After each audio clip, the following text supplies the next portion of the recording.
Welcome to week 2, day 6 of the chicken rescue trial of Zoe Rosenberg happening in Northern California.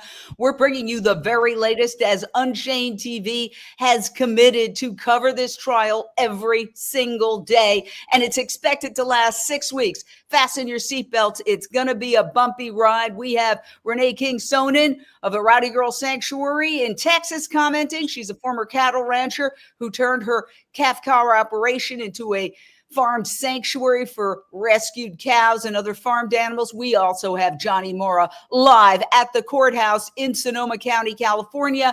We've got some breaking news to bring you.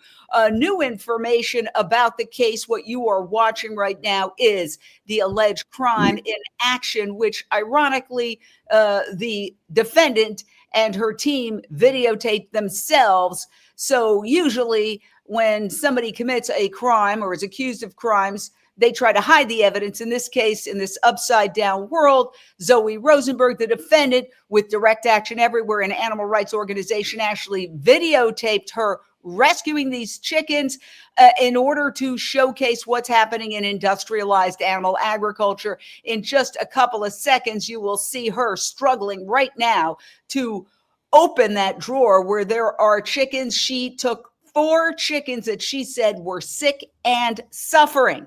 And the question that is being fought over by the courts right now is, will the medical records of the conditions of those chickens be shown to the jury? And so the interesting development is that the vet tech, Carla Cabral, who took care of those chickens after they were taken from the slaughter truck and transported away, she is now going to be able to testify. So that's a big development.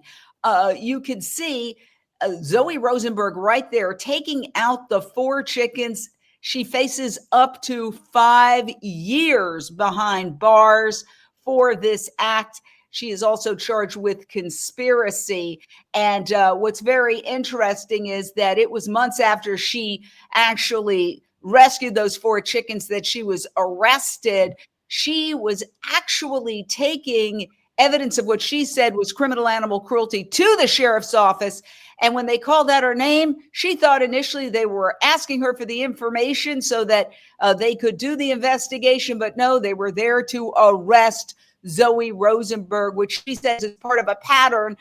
She says that for 7 years, they have tried to report what she claims is allegations of criminal animal cruelty at the facility in question and were ignored by authorities. That's why she said she took matters into her own hands and went in and rescued those chickens. So we've got a really exciting show for you today. And let's start with some of the big news that just came out yesterday, where the battle over Carla Cabral, the woman who took care of the chickens after they were removed, raged in the morning session. We had our animal caretaker testify about her qualifications in animal care and as a veterinary technician, and the prosecutors questioned her, trying to poke holes in her qualifications and say that she actually doesn't know how to assess chickens and their health. I just got done meeting with my lawyers, and now I'm heading into court for the afternoon session. The judge ruled that Carla Cabral, the caretaker for the birds, can testify as an expert in animal caretaking. That is a huge win for the defense, Renee King-Sonnen, as the prosecution was essentially making the case, you're an activist, you're not an expert, but the judge sided with the defense in this. What do you make of it? Well, Carla's testimony is crucial. She represents the reality of the lived experience of these chickens. And Poppy, Ivy, Aster, Azalea, she can speak directly to their conditions and the suffering. And, the fact that the prosecution, wants to discredit her simply because she's an activist is not at all fair. Activism does not erase her expertise. And so, in fact, her experience as a vet tech and hands-on experience as a caretaker gives her tremendous insight that the jury must hear. Now, here's another aspect of that. Carla is also an activist, and she was recently arrested for rescuing a goat. So essentially, the prosecution looks at this and says, well, look, she just rescued a goat. She got arrested. Therefore, she's not your average vet tech. But the judge said he was impressed by her ability to describe caring for the chickens, the 4 chickens that were taken by Zoe Rosenberg, and her expertise. And despite all this, ruled that she can be an expert witness. It seems like Renee, he sided with your perspective. Well, it seems to me like it would be an obvious that if you are an animal rights activist, you would have a deeper inclination to want to care for these animals outside of, the typical food animal vet, which is, as we all know, food animal veterinarian medicine and traditional veterinary medicine is 2 different things. And so the big issue here, though, is that the court is limiting her, to like fact witness almost. To fact witness status, when her perspective could also be considered as, it could be considered as expert testimony, in my opinion. Well, that's what the judge said. That's the victory for the defense. The judge said that Carla could be an expert witness, even though she is an activist. I mean, people are saying, Johnny, that Paul Picklesheimer, Direct Action Everywhere lead organizer, one of the lead organizers, said that he felt the judge was being very fair in this case, more fair than previous judges in similar cases. What are your thoughts? Yeah, no, and rightfully so. Paul being exposed to multiple or has seen multiple trials where animal rights activists were, accused of simply caring for animals. Him being in that court for the last couple of days, he seemed quite impressed yesterday with how fair the judge is.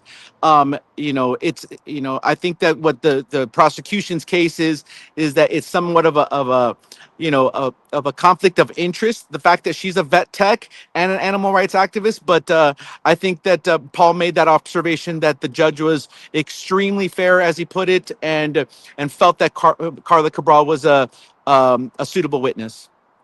Yeah, so that's interesting. I think, listen, that was a very big deal because Carla's going to be one of the first witnesses, but the very first witness is going to be the very first defense witness, I should say. The very first witness for the defense is purportedly going to be Raven Deerbrook.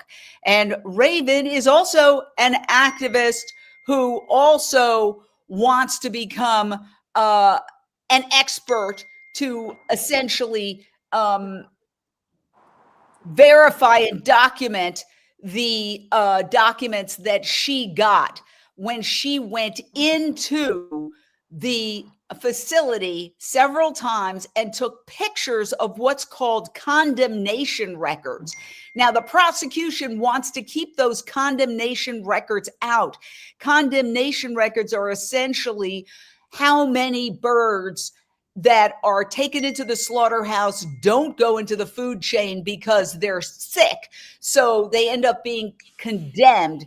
And that would be very, very powerful evidence. There was a battle over that. Let's hear Zoe Rosenberg, the defendant, talking about that battle, and we'll discuss it on the other side. Today, the prosecutors are going to be fighting as hard as they can to keep documents from the slaughterhouse hidden from the jury. They don't want the jury to know how many sick birds arrived at the facility, how many birds are boiled alive, and the prosecutors are actually making us call one of our witnesses, animal cruelty investigator Raven Deerbrook, so they can question her and try to frame these documents as inauthentic.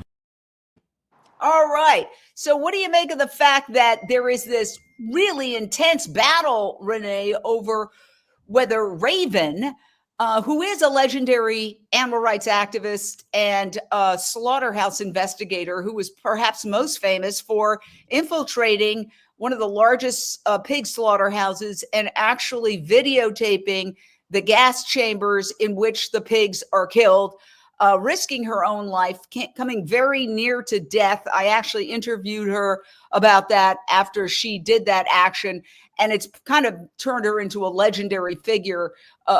She came literally within seconds of being trapped inside the gas chamber where they kill the pigs. Her whole point was to document that these pigs aren't just falling asleep, as some would maintain, that they're screaming their heads off and they're in complete agony. And nobody had really videotaped what was going on inside those gas chambers until she went in there and risked her life. That's what she's famous for, Renee King Sonnen. And so she says that makes her an expert in slaughterhouses. And the prosecution is saying, essentially, you're a radical animal rights activist. Well, of course they're going to say that, you know, but investigators like Raven proved that activism and documentation of abuse are serious work. They're based on facts, and it's done by people committed and capable, and often operating where other oversight fails, in my opinion. You know, and, you know, her type of footage, because I have seen it, reflects the kind of evidence the court is definitely trying to limit. It shows the wider, this systemic abuse versus just one little picture. So, you know, it's, you know, what usually gets excluded in these kinds of cases, in my view, is they try to exclude or hide the patterns, not just the isolated facts. But, you know, her public influence, even if certain investigative documents are excluded in court, they shape the public awareness, and that can shift all the normalcies, the policies, and also the pressure. I mean, I am so glad that she's coming into the forefront here. You know, we need voices like hers. We need Carla's voice. I mean, just because you're an animal rights activist does not mean you're a terrorist. In fact, the other side, if you look at it from the other side, you know, it could look like that the industry is doing some terrorizing. I'm not wanting to say anything bad about them, but I mean, look at it from the other perspective. Well, you have a unique perspective because you used to be on the other side. You ran a cattle operation. You sent cows and calves to slaughter, and then you had an awakening, and you changed, and you turned your calf-cow operation into a vegan farmed animal sanctuary. We've got some new panelists joining us. First of all, what is your reaction, Lindsay Baker, to the news that Carla Cabral, who the judge said he was very impressed by, is now approved as an expert witness? She's the one who took the chickens and gave them care after Zoe Rosenberg rescued them from the slaughterhouse. Like to get your reaction to that.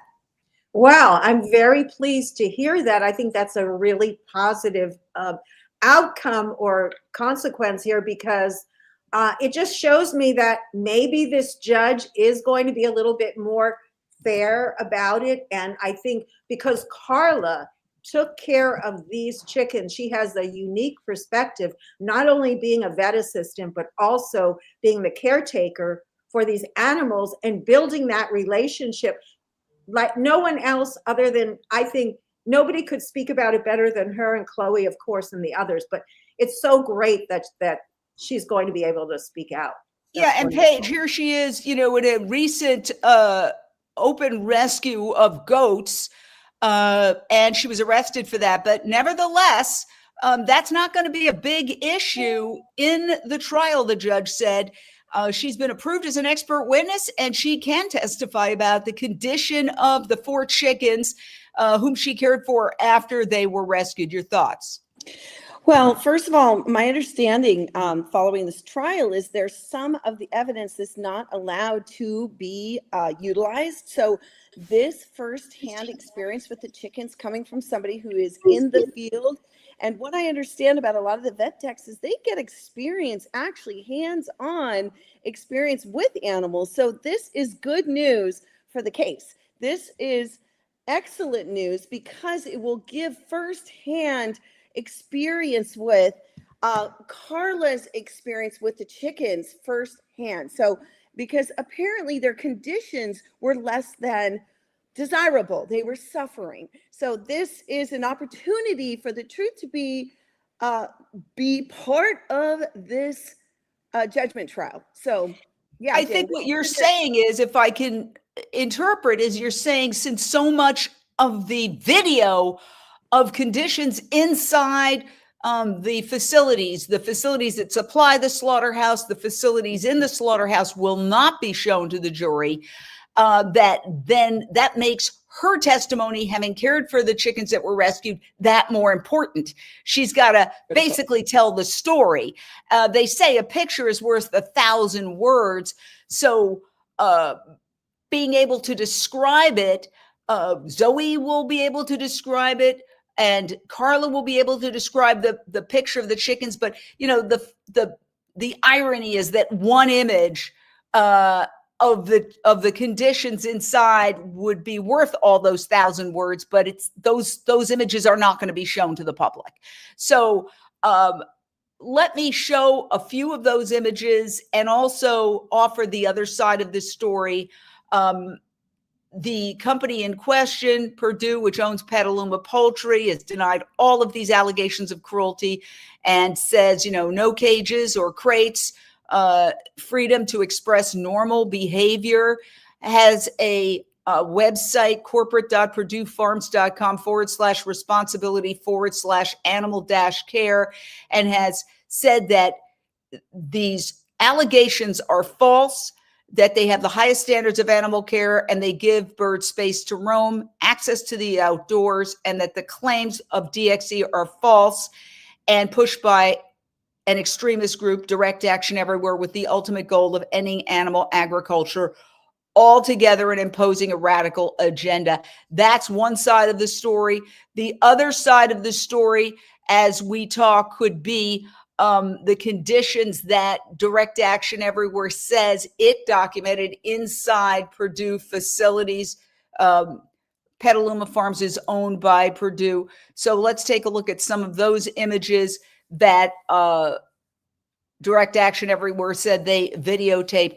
And mind you, these are not images that are going to be shown to the jury. So that's why the testimony of Carla Cabral is so important. Paige, you wanted to weigh in there. Well, I just wanted to say another piece of this is to have this this expert in the space, because if we're,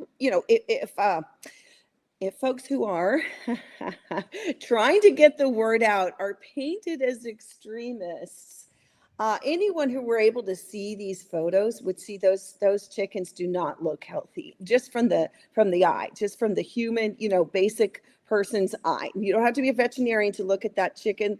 Does not look healthy. I would not want to eat that chicken. I don't eat chickens, but before I would not want to, because those chickens look sick. So to have an expert in the space to be able to speak to this is very promising for this outcome, perhaps, in a positive way, to really paint the true picture. Because, yes, Tina, lies, all lies, because essentially, no one in this, from what I understand, is making profit except the producers, which is part of why they're so protective of allowing this information to leak out.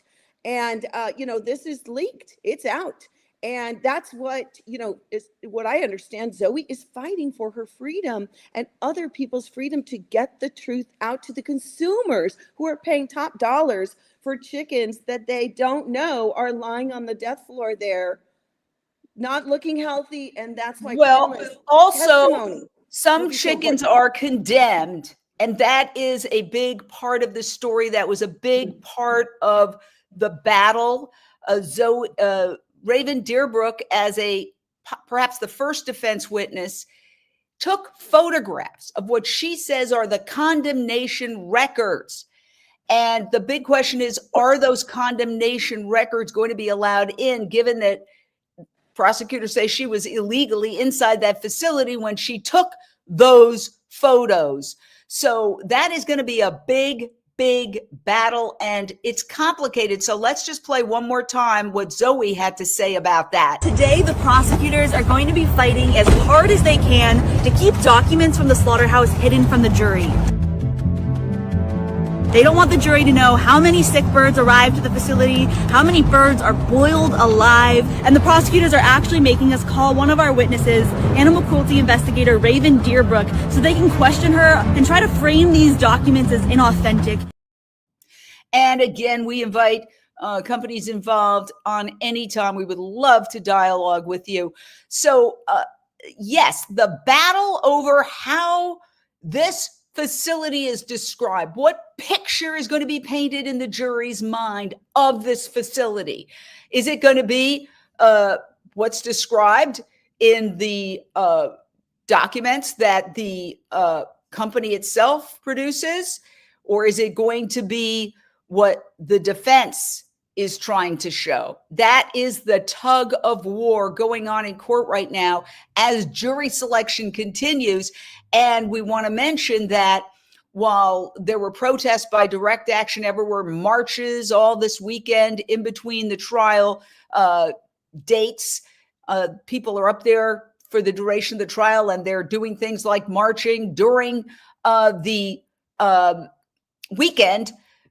There's also a push by industry sending out this very glossy brochure to many thousands of people, Stand with Sonoma's poultry workers. So it's a battle for the hearts and minds. You attended some of the demonstrations. In fact, you gave us some video of the demonstrations. Johnny, what was the reaction of the people in Petaluma as you were videotaping DXE, Direct Action Everywhere, marching through the streets? You got to unmute. Yeah, sorry. Right before the march started, we congregated near a park that was elevated so you could see the town all around you. And, everybody, residents of Petaluma, could not, the view of us standing in a park with a massive bird sign or a chicken, a picture of a chicken, it was pixelated image of, it must have been about 20 feet tall, a pixelated image of a chicken, which is Rose, and massive banners that talk about Rose's Law. There was no way that we could not be seen in that town. And as we were beginning the march, people were driving by, and there was one particular individual that, of course, came to a screeching halt and, screamed obscenities at us and told us that we needed to get, out of their town. And, we really, a lot of the stuff was inaudible. People from Direct Action Everywhere, they responded simply with a thank you, they put their hand up or a peace sign, letting them know that, they were there in peace. There was also somebody at the park that was taking footage with their camera, and right before they left, they had something nasty to say. And then after that, we proceeded to march through the streets.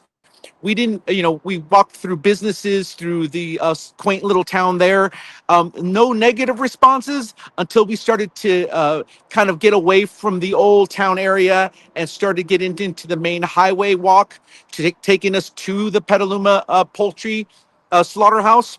And that's where, I think some of the cars had a little bit more room to be able to intimidate the marchers, and they would do that by revving their engines, pulling up beside us and kind of, either screeching their tires or, letting out exhaust fumes onto the marchers. One individual was trying to make a right-hand turn into a street that we were clearly blocking because we were crossing that street. Cops everywhere watching us, and this person continued to try to go through and make that right-hand turn, even though there were Direct Action Everywhere volunteers stopping the traffic. The person kept on barreling through at 2-3 miles an hour at a slow rate, but nonetheless, they basically cut through all the activists and almost hit one of the activists or organizers for Direct Action Everywhere, Rocky. I did not catch it on film, but it was quite the impressive thing to see someone just disregarding people walking peacefully on a march. And that happened sporadically up until the moment that we got to the factory farm. To the slaughterhouse, where we got, negative responses, people yelling through their windows, So flipping the bird, that type of thing. I'm getting the picture. The picture is that it's very divided, and there is a lot of hostility toward the activists, but there is some support as well. You said you got some honks, which are generally supportive as well, right? Yeah, we got the little chirpy honks where it was kind of not aggressive, and you could typically tell by them waving or putting a peace sign up or a thumbs up. But then the ones that were kind of a blaring horn, and you could just tell. It's a town divided. Let's just put it that Absolutely. way. Now, what's really interesting, and I'm going to ask the indulgence of our panel, but it's very, I think, apropos, is that Unchained TV was actually there when the day the rescue happened. We were covering the animal liberation convergence by direct action everywhere. We never went on private property, but we headed up to Petaluma, not really knowing where we were going or what we were doing. We were just told, go to this location and something's going to happen. So what we're going to show you right now is a 5-minute video of what was happening outside the slaughterhouse on the same night that Zoe Rosenberg had gone inside, I believe, earlier in the evening. Very dramatic event that went into the wee hours of the morning. Let's check it out, and then we're going to discuss it on the other side. When we last left off, we were driving from Berkeley, California, almost 40 miles northwest to Petaluma, wondering what would happen next on this animal rights mission under cover of darkness. Upon arriving, we were soon following groups of direct action everywhere activists walking towards a chicken slaughterhouse. As we neared the location, we were greeted by a line of activists holding signs that read, "Right to Rescue." Moments later, we got a real taste of what that means. We're here, as Sasha said, with a couple hundred activists out here to support our friends and support the chickens who are suffering unimaginable cruelty inside this slaughterhouse here behind us. We're in Sonoma County. Over 200,000 chickens are slaughtered each week. We have a rescued chicken right here. We have a life just saved from the slaughterhouse. Thank you so much for saving her. Can you tell us anything? Did you go inside? What can you tell us? I'm speechless right now. Speak up. I don't have much to say right now. I'm just speechless. We went inside and we helped to liberate this little baby here from a truck that was going to be slaughtered very soon. There are more that are on their way out. Wow. Well, please help us take action. Contact the Sonoma County District Attorney and ask that they prosecute the corporations and not the activists. And please share this live stream. Share this live stream. We need to get this out everywhere. We need to scream it across the world. We have more birds that have just been rescued. Here's one. We rescued the birds. They were going to die, and we know that they didn't want to die, so we took them out of the terrible situation. Yeah, let's get them out of here. We got to get out of You here. can see this one has blood, vomit, very sick, will barely move in my arms. We've seen about 12 lives probably be saved. 4 before we came here, another 8 while we sat here and watched them come out. And this place doesn't like it when people are here. When people are here, it diverts the trucks to different locations. And thankfully, our friends are vigilant and they watch where the trucks go. And some of our friends just saved 5 more chickens from a truck. Who could imagine 17 precious chickens have been rescued? I mean, I am just beyond words. And if one more is rescued tonight, that'll be even much better. And we'll see. The X is so strong. It's unbelievable how they pulled this off. There's nothing normal or natural about this. So this is damaging human health. This is damaging the environment. And these facilities, it's time to shut them down and stop prosecuting activists who are doing the right thing by taking sick and dying animals out of places like this, and instead prosecute the companies themselves. Of course, as police arrived, the question was, would they see the removal of chickens as rescue or theft of property? Activists argue animals are not mere property, like cans or cars, and maintain they have the legal right to rescue a suffering chicken, just as others have been hailed heroes for rescuing dogs trapped in hot cars. While there was some discussion between the cops and DXC lead organizer Paul Pickelson, no arrests were made. At a certain point, this action became a form of street theater. People began singing, reciting poetry, giving speeches, one after the other. I need you free, freedom from your tyranny. It's all I've ever wanted. It's all I've ever wanted. Liberation for the animals. Liberation. We are animals, we're animals.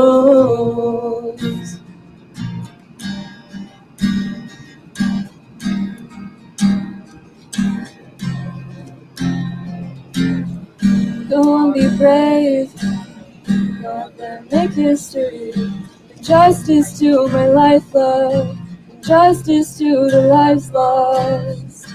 And every day, they will try to convince you that humane murder's justified. Believe me, I don't wanna die. We're animals, we're animals.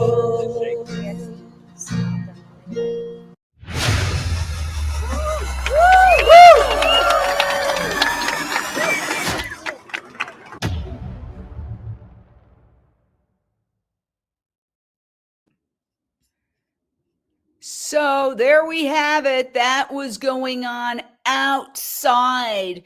You heard Paul Pickelsheimer, the lead organizer, say 4 chickens were rescued prior to us all arriving. Those are the 4 chickens that are at the center of this historic legal battle right now, this criminal case. But what I find fascinating, and I would like to hear what everybody else has to say, looking back on that, everything was so casual. The law enforcement came, they chatted, they left. It was like no big whoop. It was big, friendly. No sense that there was any hostility or anything else. But yet now, Zoe Rosenberg faces up to about 5 years in prison. What are your thoughts? Let's do a round robin, starting with Paige Parsons Roach. Okay. So here's my question. From this moment to the next moment, what happens? I don't know that part. Well, there were months that passed. So Right. that happened in 2023. And then Wayne Shung went on trial, and Wayne Shung was convicted. And when he was sentenced, on the very day that he was sentenced in November, I believe, of I don't want to give a date, but on the date that he was sentenced, Zoe Rosenberg and various other people went from the courthouse where he was sentenced and put in jail, and they started marching to the sheriff's office to deliver more documentation of what they said was criminal animal cruelty at the facilities in Sonoma County, and that's when they were arrested. And it wasn't just Zoe was arrested. A lot of people were arrested at that moment. And so it was not expected. That arrest was out of nowhere. It was just a shock. And Zoe Rosenberg herself has described being shocked when she heard her name called out by law enforcement. She actually thought they might be coming to collect the documents that she had been trying to submit to them, alleging animal cruelty. But no, they chose that moment probably knowing that there were going to be a lot of supporters there for Wayne Chung and that Zoe would be there. And that was the moment they chose to arrest Zoe. And there's Rocky Chow and others were arrested, but the charges against the others were dropped. And ultimately, it's only Zoe that is going on trial. Does that make any sense? Absolutely. This is I did not realize the development of this. I didn't realize the timeline. So here's where I'm left with is that, again, when you see these activists in the streets singing songs, putting up peace signs, as Johnny was saying, when people were driving up and acting aggressively, we're committed to being a peaceful movement. And by no means extreme in the sense we're not extremists, but we might move to some extreme behavior to get the word out. And I believe that's where the intent of Zoe needs to be, allowed for the expression of why she did this. Because I go back to, I always like to think about, why do people do what they do? Why do people do what they do? Why are we spending time on this social justice movement, right? For the past, for me, 10 years, well, really 8 years to call it the truth about it. Once I learned the truth, I knew I needed to get the word out. And so I thought, how do I do that? Well, social media is a great way. And other people have taken it to themselves to want to show the truth. And Zoe herself had apparently previous documentation that they had been investigating for 7 years. 7 years. Right. And now I think it's very important to remind people that in this trial, all those investigations are not going to be admitted. So there's going to be no video, the kind of video that we showed, except for her rescuing those chickens. And there's some security surveillance footage of that same incident. But with Carla in place, she can tell a story about this, can't she? She can use her words. So that's the other thing. It's all about the narrative that's going to now be put forth in court, coming from whoever's allowed in the room to paint the picture with words and expressions and being very selective about how they maneuver through all the questions, the Q&As and so forth. Yeah. One of the things that I'd like to mention, and I'd like to get everybody's, well, first of all, let's get reaction to the video where you saw what was happening on the outside. In fact, when I heard Zoe was arrested, I had no idea it was the same night that we were reporting on what was happening on the outside. What are your thoughts, Renee King-Sonnen, on that? I mean, I'm just observing this beautiful, peaceful rescue and how the backlash now has culminated into corporate fear. That's why they're pouring money into all the propaganda and the lobbying, whatever they're doing, and why prosecutors are pushing for heavy sentences. It's not about public safety. Come on. It's about silencing a movement that exposes this systemic cruelty and calls into question the legitimacy of the entire industry. This is beyond. It's really incomprehensible because the hype is magnified now. It was peaceful during those moments that you just so eloquently, showed us. I loved it so much. And so why now? It's because these corporations, these big corporations that, I don't want to name out loud just because they don't fear the rescue of the 4 birds. They fear the stories of these 4 birds. They fear the public seeing them as individuals with names. Poppy, Ivy, Esther, Azalea. That's when they become someone, the public gets to see it. I've seen it happen time and time again at Rowdy Girl Sanctuary. When animals become someone, the public sees them. Until then, they're just meat. I want to go to Lindsay Baker. You've been watching this. What are your thoughts? Well, the one thing that keeps coming back to me that no one's even talking about, let alone, the huge, elephant in the room of the animal cruelty is the fact that they keep saying, well, people have to wake up, people have to see what's going on, and do they want to know? What about their food supply? These animals are clearly ill, and they're being given as food Well, to the public. yeah, but we have to, I have to interject. If hypothetically, if the animal is sick they take them is out. not meant for the food supply, Yes. the chicken is considered condemned. And that's why the whole issue of the condemnation records is such a key factor. And that when Zoe went in there, she went in several times and photographed documents. You mean Raven, Jane, right? You mean Raven, right? I meant Raven Yeah, Deerbrook. Raven exactly. Deerbrook went in there several times and photographed documents. And there's a huge tug of war over whether those documents that show the condemnation records, how much of it is going to be admitted into court. So it's a very complicated a very complicated battle.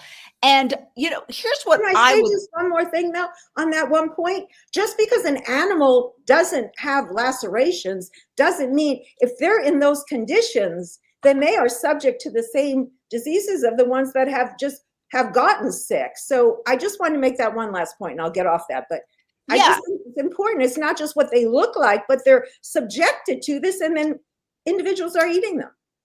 Or something, that potentially dangerous. Let's just put it that way. Yeah, I think that's part of it.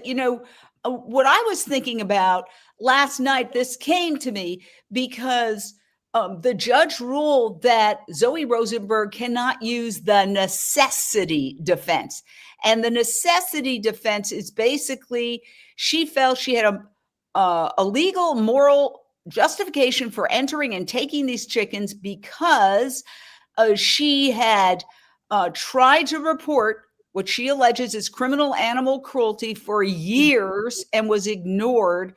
So she felt essentially, if I saw a dog in a hot car, I would have the legal right to break that window to get the dog out. And therefore, I know these animals are suffering. Zoe's saying in her mind, I have the legal right, since the law enforcement is not enforcing California's animal cruelty laws, to go in there and take these animals out. And that is the necessity defense, that you can commit a small infraction to prevent a greater harm. The ultimate example is if somebody's walking down the street and they see a child drowning in a swimming pool, they have the legal right to trespass in order to save the life of the child drowning in the swimming pool. But what I really thought about was, gee, that's one way of looking at the necessity defense, but the prosecution has its own way of looking at its own necessity defense. And essentially, the prosecution and the establishment is saying, well, we have a necessity to defend this industry because it is providing food to people, and that is their necessity defense. And indeed, the company has, and they've made reference to that. The folks who defend industrialized animal agriculture have made reference to the fact that this is an essential industry. Okay, California Poultry Federation, Petaluma Poultry has long been a leader in free range and organic. They're known for taking great care of their birds, as well as the company itself saying that the extreme group DXE has the ultimate goal of ending animal agriculture altogether and imposing a radical agenda that would threaten the livelihoods of Sonoma County farmers and the food security of millions of people who rely on animal agriculture. That's a similar theme to what was in these glossy brochures that were mailed out to thousands of people in this county as jury selection is getting underway, or prior to jury selection getting underway. Support farmers and employees. So my point is that a valid necessity defense? It's a cultural necessity defense, and it's used over and over again to justify animal agriculture. But just as the prosecution has made a point of pointing out that all the defense witnesses are vegan, I can make a point of pointing out that everybody on this panel is vegan. And guess what? And we'll add Johnny back in because Johnny is rejoined. We're all doing fine. The only time I ever remember eating chicken was on vacation as a 7-year-old. And I guess my parents kind of got lost in the vacation, whatever. And it was one of the only times that I remember came in a basket and it was a chicken leg. At age 7, that was it. And here I am. And I don't even want to tell you what age I'm about to turn. I've been trying to keep it secret, but word's out. But in any case, here I am many decades later without eating animals.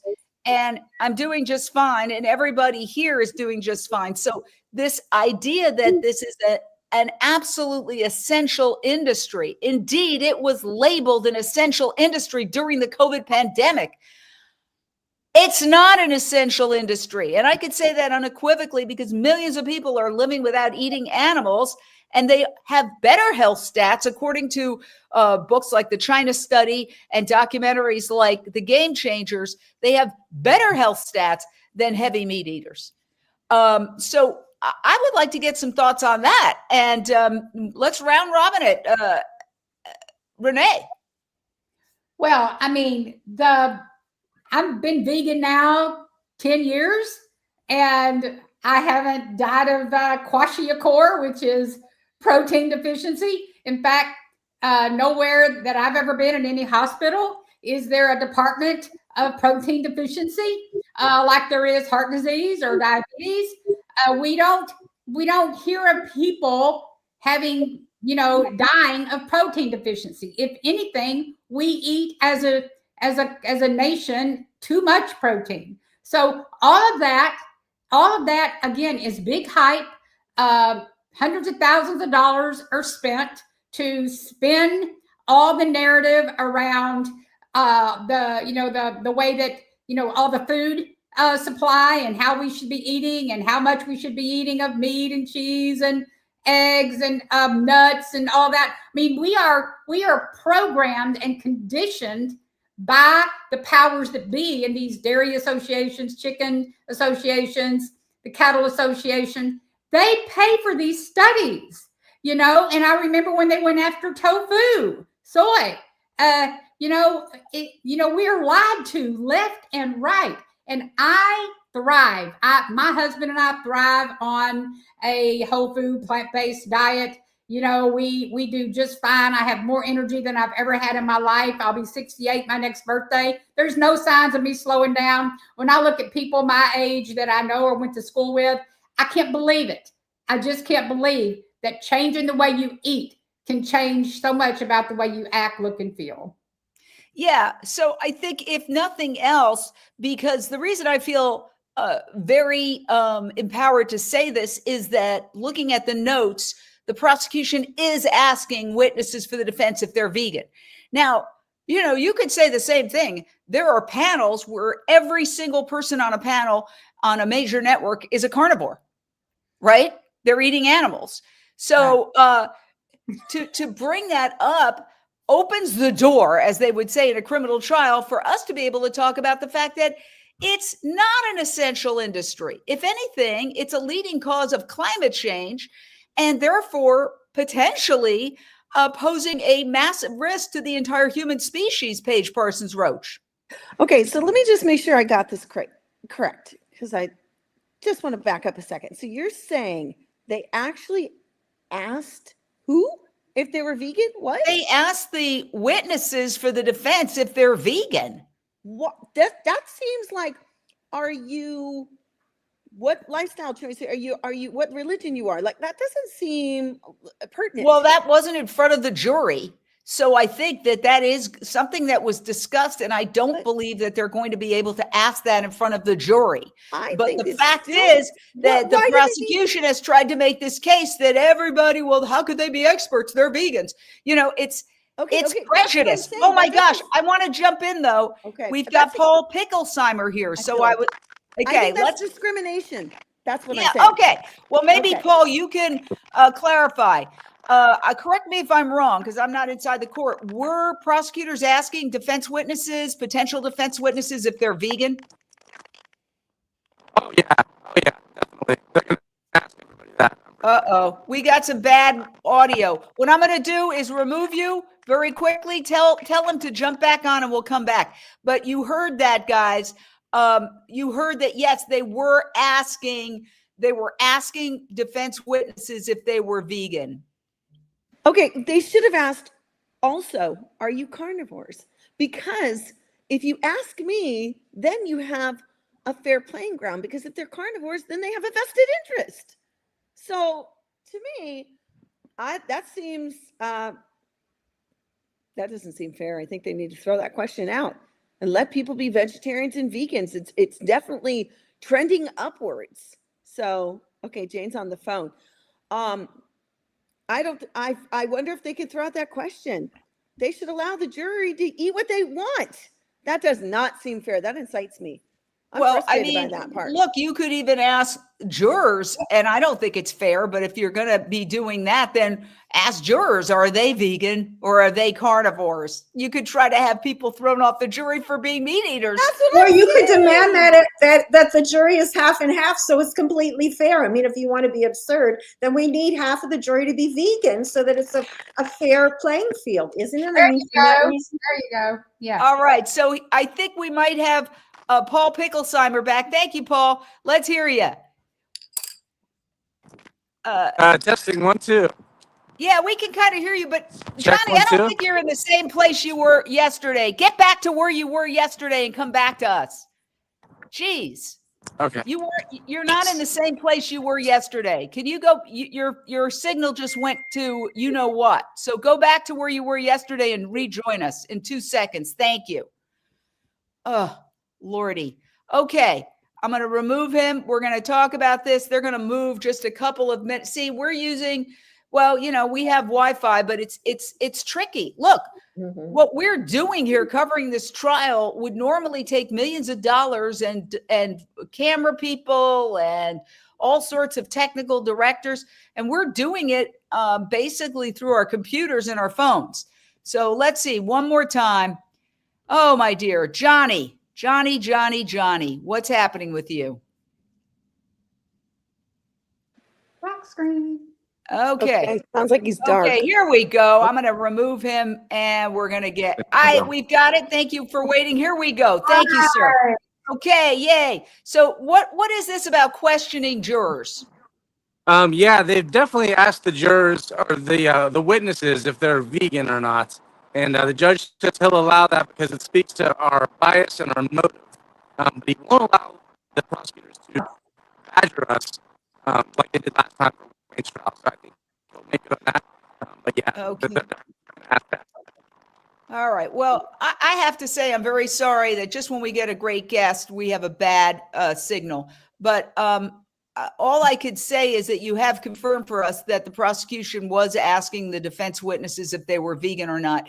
And the other thing is, are they asking other people if they're meat eaters when they take the stand? Yeah. No, So, not at all. Not at all. So that's, They don't ask that. Yeah, it's an inherent prejudice, as if to be vegan somehow makes you either unqualified or biased, but there's a carnistic bias that's not being addressed at all. So, Paige, jump in Absolutely. on that. That part. I mean, we live in this carnistic world that we're already fighting against this. We have to convince people that animals' lives are worth more than $24. And at the same time, I mean, it's just nuts. It's nuts. I'm out here in the suburbs and I leave this mindset of it really is kind of a brainwashing that we've been through. And now here it is, a 23-year-old young woman is fighting for her freedom to bring the truth, compassion forward. And they're asking that question. That really incites me. That definitely is a prejudice. I feel like that needs to be thrown out. Wait a second. Let me make clear one thing. Paul, they're not going to be able to do that in front of the jury, right? That was just outside of the jury. Oh, they will do it in front of the jury as well, I'm sure. I'm fairly certain they'll do that because they did that in Wayne's case, and I think they'll do that here. I think they're going to ask all the witnesses if they're vegan or not, and they're going to ask them if Direct Action Everywhere has a mission to end all animal use in the U.S., which that is one of our goals. So, but they're definitely going to ask that. They're going to try their hardest to paint us as radical vegan lunatics, you know. And yeah, it's just a shame that I don't think we'll be asking them if they eat meat, but we should, in my opinion. Well, it's very interesting. This is a portrait of cultural, it paints a portrait of where our culture is.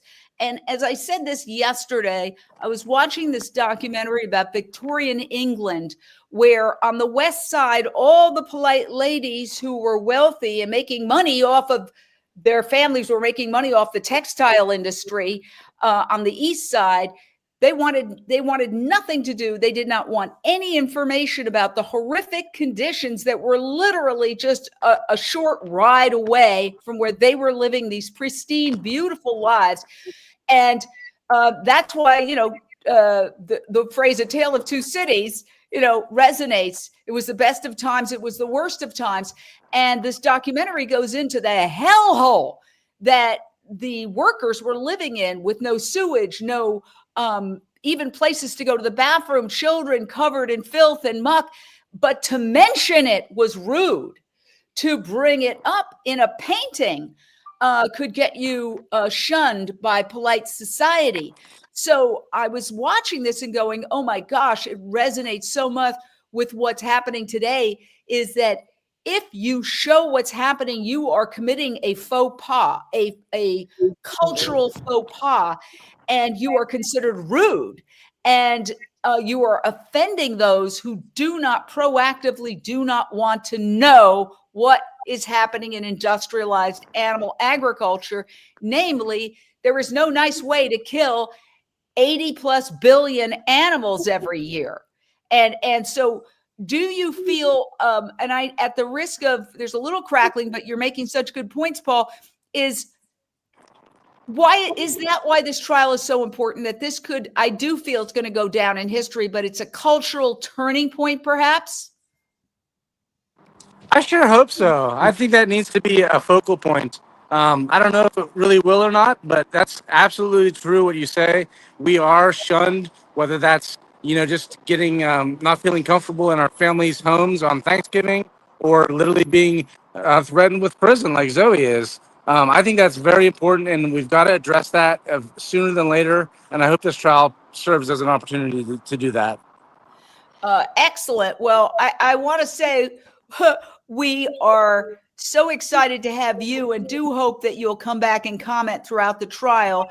Absolutely. Thank you, Paul. It's been a really fascinating day. And we thought it was a slow day because they're still doing jury selection, but there is no slow day on this trial. This trial, everybody share out this video, because you are a part of history, the fact that you're watching it. And the last thing I'll say is that a lot of times, if you look back in history, there are famous moments, but at that very moment, the people didn't necessarily know that that was a famous moment. If you think back, for example, Rosa Parks, right, refusing to give up her seat, that was a moment in history. But at that moment, did everybody on that bus know that that was history in the making? No. That's why I urge everybody watching, come back every day, be part of history. You can be keyboard warriors, sharing this out to your groups and your friends. Just hit the share button on Facebook, for example, share, and get the word out. Because while to their credit, Direct Action Everywhere and Zoe Rosenberg has gotten in the New York Times, which did what I would consider a very biased article, basically very similar to what the Victorian ladies would have said about what was happening in the East End. But nonetheless, she got into the New York Times, the most famous newspaper in the world. There's been incredible positive op-ed in the Los Angeles Times. So I can't say there has been no coverage of this. But we are the only ones doing daily coverage of this historic trial as it happens. But we need your help. We need everybody watching to share out and comment and spread the word, because the mainstream media is to a large extent controlled by these incumbent industries. And all you have to do is look at the TV commercials to figure that out.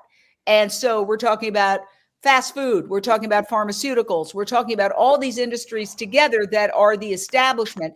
So we're doing independent journalism to try to get the word out about this crucial case, and we need your help. So please come back.